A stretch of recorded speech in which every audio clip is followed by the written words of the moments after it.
POCO's latest announcements include a phone that brings massive amounts of power for a really low price. And guess what? It finally made it to my doorstep. It took a while for the POCO X3 Pro to make it here, but now that it is here, I'm going to give you just a couple of initial thoughts in this unboxing of this phone. And yes, of course, I already unboxed it. So, it's Joshua Vergara. What's going on, everybody? This is the POCO X3 Pro in this unboxing and initial impressions. As usual with POCO devices, I'm really into the black and yellow aesthetic. Their branding having these colorways is always really eye-catching, and I really enjoy it. Once we get past the lid, we're in the initial layer, and it starts off with a welcome letter from POCO. You have onboarded the POCO's mission of everything you need, nothing you don't. And then the next paragraph, this phone is designed and tailor-made for tech enthusiasts who appreciate every bit of the technology that enables daily life to be easier. Putting that aside, we get to the next box contents, which include, as I always enjoy seeing in these unboxings, an included case. This one is a simple, soft plastic clear case because clearly POCO wants you to still be able to show off the look of the X3 Pro. Alongside that are a bunch of stickers that again show how good POCO are with their branding with the black and yellow aesthetic once again. And then finally we make it over to the phone itself, and right on the plastic that covers the screen of the phone are some of the top level specifications. So while I get the plastic off, why don't we go through a few of those right now? An interesting tidbit is that the POCO X3 Pro comes with the Snapdragon 860, a processor that you might have only heard coming on this device so far. Now, while it might not be the latest and greatest Snapdragon processor, it is still a high-performing chipset. The 860 is basically like the 855 Plus, somewhere past that, and it is still a 7nm process, so you're getting some really high-quality components inside of this phone, which comes in at a very low price. Other specifications include the 6 or 8 GB of RAM, 128 GB, or 256 GB of onboard storage, and then of course there is the 5160 mAh battery. Speaking of the battery, after we get past the phone, we do have the included charging brick and cable. The charging brick clearly states that it is capable of up to 33 watts max fast charging, which is plenty fast, and when you run out of battery on this thing, it should be easy to top it back up pretty quickly.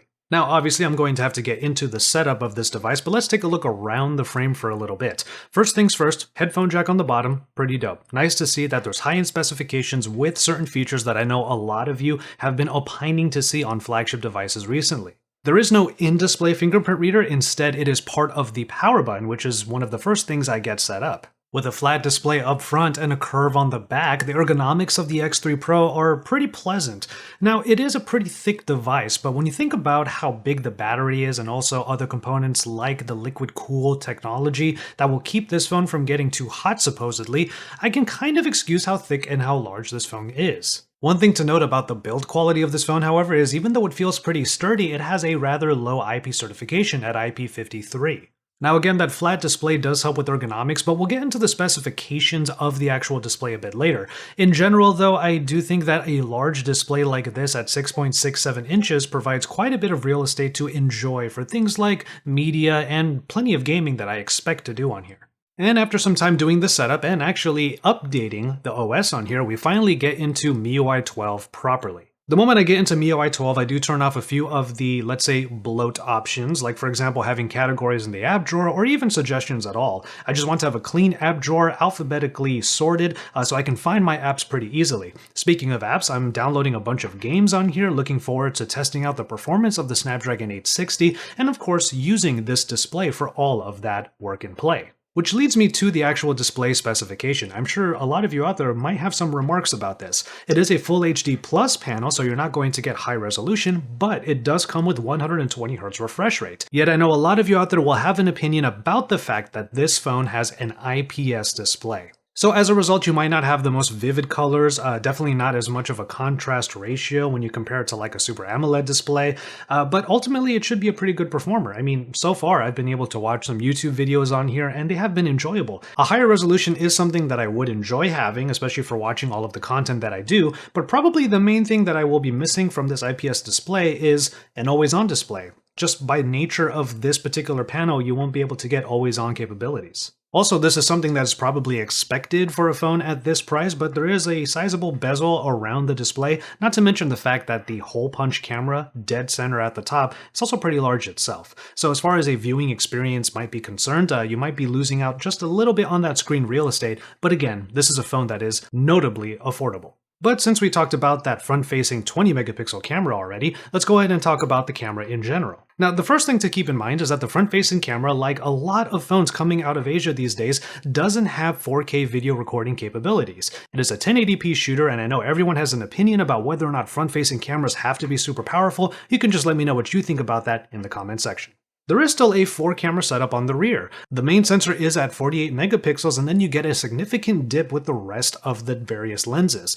There's no telescopic or even a telephoto on here because they prioritized having the ultra-wide. The ultra-wide camera is at 8 megapixels, and then the last two are a depth sensor at 2 megapixels, and then a macro sensor at 2 as well. If you remember my last video on a POCO device, I actually interviewed somebody from there, and Angus from POCO did admit that the cameras are usually not their highest priority in their devices. Seems to be the case here, but we will see what this 48 megapixel camera can bring to us at such a low price point. At least it won't be wanting in terms of feature set, because this is the MIUI camera app that comes with a lot of different capabilities and modes, including the vlog mode, the clone mode, the dual video mode. There's a lot you can do just in the software side, even if the hardware might not be the latest and greatest. So of course, make sure you subscribe to my channel if you haven't already to look forward to videos that include camera samples from this phone. And I've been alluding to it a bunch in this video, but let me just go ahead and say that the standard pricing for the base model POCO X3 Pro is at 249 euros. There's actually early bird pricing that is going on that makes it 199 euros,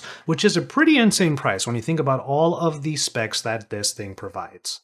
It seems, as per usual, POCO is continuing their pedigree of having very affordable yet very powerful devices. Even if some of the specifications so far might not sound like the greatest, you also have to remember that at this price point you are getting a lot, especially with the processing package of the Snapdragon 860. So we're going to see what a daily experience is like on this particular device. To look forward to that and even more on the POCO X3 Pro and hopefully the POCO F3 coming soon my way, you can subscribe to my channel if you haven't already. With all of that said, we're going to go ahead and call it on this unboxing and first impressions on the POCO X3 Pro. As always, thank you so much for watching. Please take care of yourselves and each other and enjoy your tea, everybody.